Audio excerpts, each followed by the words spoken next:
Nous allons maintenant inclure un autre concept, le concept du système d'engagement social. Ce concept relie la régulation des muscles du visage et de la tête à la régulation vagale du cœur, c'est-à-dire au frein vagal. Il existe une intégration entre les signaux que nous envoyons et recevons des autres et la régulation de notre système nerveux autonome par le biais du frein vagal ventral. Nous avons déjà vu cette image de l'individu en interaction sociale et je vous avais invité à regarder le muscle orbital autour de l'œil, qu'on appelle orbicularis oculi. On aperçoit ici les pas de doigts de cet homme et c'est là que beaucoup de gens, quand ils voient cela, se disent peut-être qu'on devrait enlever cette marque avec du botox, mais ces signes sont des signaux puissants qui montrent aux autres que la personne est heureuse et exubérante. Ainsi, ce qui, dans notre culture, peut être considéré comme une ride est en fait un signe d'exubérance et d'engagement. Et vous pouvez vous rendre compte du côté agréable de ce moment en regardant l'image. Alors, ici, on a une image, ou plutôt un diagramme qui représente ce qui sous-tend la photographie précédente. C'est à ça que ressemble le système d'engagement social du point de vue de la neuroanatomie, sur le plan fonctionnel. Donc, nous avons un cortex qui interagit avec le tronc cérébral, et le tronc cérébral interagit avec les voies de 5 nerfs crâniens. Ces nerfs crâniens sont appelés trijumeaux, facial, glossopharyngien, vague et accessoires. Il faut considérer que les nerfs crâniens vont vers le tronc cérébral, mais ces nerfs crâniens sont en réalité des conduits. Ils contiennent de nombreuses fibres différentes. Et il existe un thème commun selon lequel les fibres du tronc cérébral appelées voies viscérales efférentes spéciales sont en fait une colonne dans le tronc cérébral qui sort par 5 nerfs crâniens différents.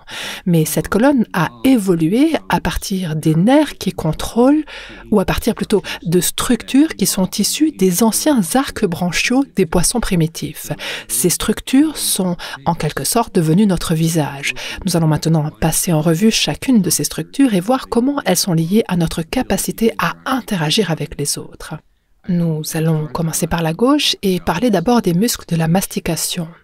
À la naissance, il s'agit là de notre capacité à téter et avaler. Et ce système déclenche également dans le tronc cérébral quelque chose d'apaisant. Donc, téter, manger et ingérer deviennent des activités qui nous détendent.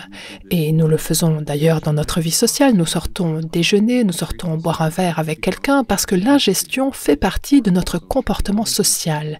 Et quand nous sommes nés en tant que mammifères et que nous avons tété, c'était une façon de nous calmer nous-mêmes. Nous devenons donc plus calmes quand nous ingérons et nous pouvons ainsi interagir socialement. Il y a donc une continuité tout au long de notre vie.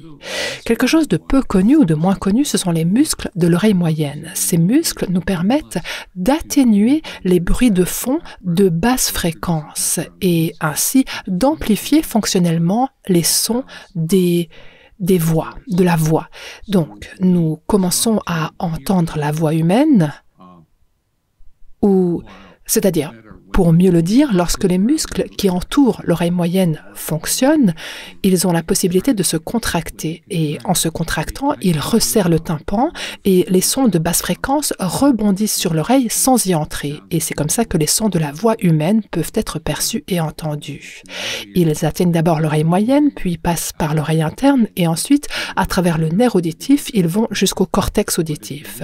Alors que si l'oreille moyenne est entourée de muscles qui ont un tonus plus faible, nous capterons en toile de fond des sons de basse fréquence et notre environnement auditif sera dominé par ces sons de fond de basse fréquence.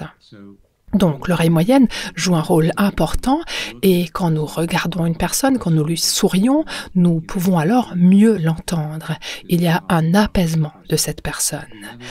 Il y a un autre nerf qui va jusqu'au muscle du visage, comme nous l'avons vu sur la photo de cet homme, l'orbicularis oculi, le muscle orbital autour de l'œil. Quand cette zone-là du visage donne un sentiment d'exubérance, c'est un signe que l'individu est plus calme.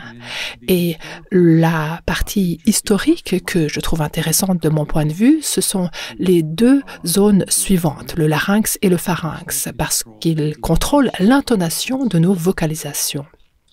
Et dans un sens, ces intonations transmettent réellement notre état viscéral. Ainsi, si notre voix est mélodique, si dans sa tonalité elle change d'intonation, nous pouvons ainsi transmettre vraiment dans nos vocalisations l'état vagal de notre cœur. Dans un sens, nous disons aux autres que nous sommes calmes.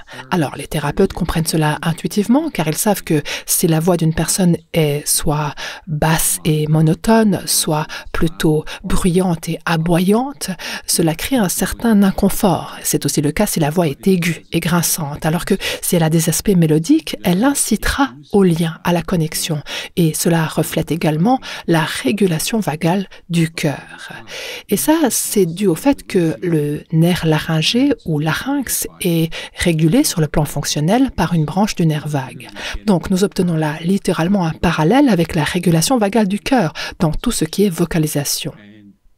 Et le prochain nerf que je voudrais souligner ici, c'est celui qui est lié à la rotation de la tête. Il s'appelle le nerf accessoire parce que si notre tête est rigide, cela va entraver notre interaction avec les autres. Il faut qu'il y ait un certain mouvement parce que notre système nerveux s'y attend. Et en fait, quand nous voyons des mouvements de bouche et des hochements de tête, il nous est plus facile de comprendre ce que les gens disent. Ce système est relié dans le tronc cérébral au nerf vague myélinisé qui contrôle le cœur et les bronches. C'est donc ce système d'engagement social dont nous apercevons ici le fonctionnement sur le plan moteur. Il y a un aspect sensoriel que nous aborderons plus tard, à savoir les moyens d'envoyer à ce système des signaux de sécurité. L'un d'entre eux est bien sûr l'ingestion. Un des moyens que j'utilise dans mes propres recherches, c'est la stimulation acoustique par des sons. L'idée centrale étant de faire écouter des sons distillés de sécurité et de confiance, qui sont très similaires aux aspects mélodiques des vocalisations des mamans qui calment les bébés. Si on regarde le nerf facial ou le nerf crânien numéro 7, on constate qu'il régule les muscles de la partie supérieure du visage. Et si nous tournons la tête, nous constatons qu'une branche de ce nerf facial se rend également dans l'oreille moyenne et régule le petit muscle de l'oreille moyenne qu'on appelle muscle stapédien. Vous remarquerez que la partie qui contourne l'œil, qui contrôle l'orbicularis oculi, est en fait co-régulée ou régulée par des voies qui sont communes avec le muscle de l'oreille moyenne. Donc, si vous vous demandez par exemple comment puis-je savoir si quelqu'un m'écoute? Vous devriez vous demander à quoi ressemble le haut de son visage. Si la partie supérieure du visage semble présenter un tonus neural important au niveau de l'orbicularis oculi, on peut raisonnablement supposer que les muscles de l'oreille moyenne se contractent également. Alors que si le visage devient inexpressif, ce qui peut arriver dans certains contextes cliniques, vous ne saurez pas si la personne entend fonctionnellement ce que vous dites ou si elle l'assimile. Dans l'oreille moyenne, il y a deux petits muscles appelés le stapédien et le tenseur du tympan. Le muscle tenseur du tympan régule également la trompe d'Eustache et il est régulé par le nerf trijumeau. Il faut savoir que les aspects sensoriels du nerf trijumeau et du nerf facial sont les principales voies entrantes d'information menant à la zone du tronc cérébral qui régule le nerf vague. Par conséquent, l'état de notre visage, par l'intermédiaire du nerf trijumeau et du nerf facial, influence dans le tronc cérébral les informations sortantes motrices du nerf vague vers notre cœur. Nous avons évolué pour avoir une connexion visage-cœur. À la naissance, les mammifères ont une communication neurale bidirectionnelle entre le visage et le cœur, ce qui leur permet d'avoir un circuit de succion, déglutition, respiration et vocalisation. Et c'est ça qui constitue le cœur du système d'engagement social. Souvent, on constate que les nourrissons qui ont un circuit atypique de déglutition et de respiration, comme les prématurés, peuvent, au fur et à mesure de leur développement, éprouver certaines difficultés à s'engager socialement et à nouer des relations. Les exigences métaboliques, la perception d'un danger, une maladie potentiellement mortelle, peuvent rétracter ce système d'engagement, ce qui entraîne un visage manquant de sociabilité et un état physiologique à cause du relâchement du frein vagal sur le cœur qui favorise les comportements défensifs. Donc, quand nous sommes malades, notre corps réagit comme si nous étions sous une forte menace, ce qui est vrai dans le cas de la maladie. Cela me fait penser à la chronicité de la pandémie et au fait que l'état émotionnel des gens se fragilise progressivement parce qu'elles vivent une vie de menaces chroniques et de perception chronique du danger. Et cela peut rendre leur corps beaucoup plus réactif et donc moins accessible à la corrégulation.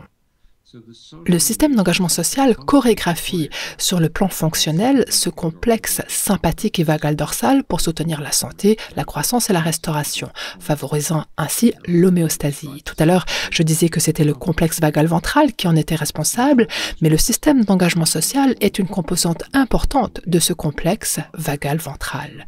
Il faut donc considérer le comportement social comme un portail qui aide le système nerveux autonome à soutenir la santé, la croissance et la restauration. De plus, quand nous écoutons la voix des gens et que nous regardons leur visage, nous sommes réellement en mesure de savoir dans quel état physiologique ils se trouvent, dans quel état polyvagal.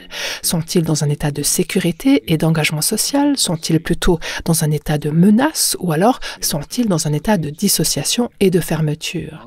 Les thérapies polyvagales informées agissent en exerçant le système de communication bidirectionnel entre le cerveau et le corps impliquant le nerf vague, en exerçant le frein vagal et en contribuant à une meilleure régulation des organes corporels et des muscles du visage et de la tête. L'expression faciale et les vocalisations font donc partie d'un modèle thérapeutique. Et plus tard, nous parlerons aussi du jeu qui en fait partie également. Le jeu implique la réciprocité ou le caractère ludique implique une réciprocité et c'est aussi un moyen d'exercer ces systèmes.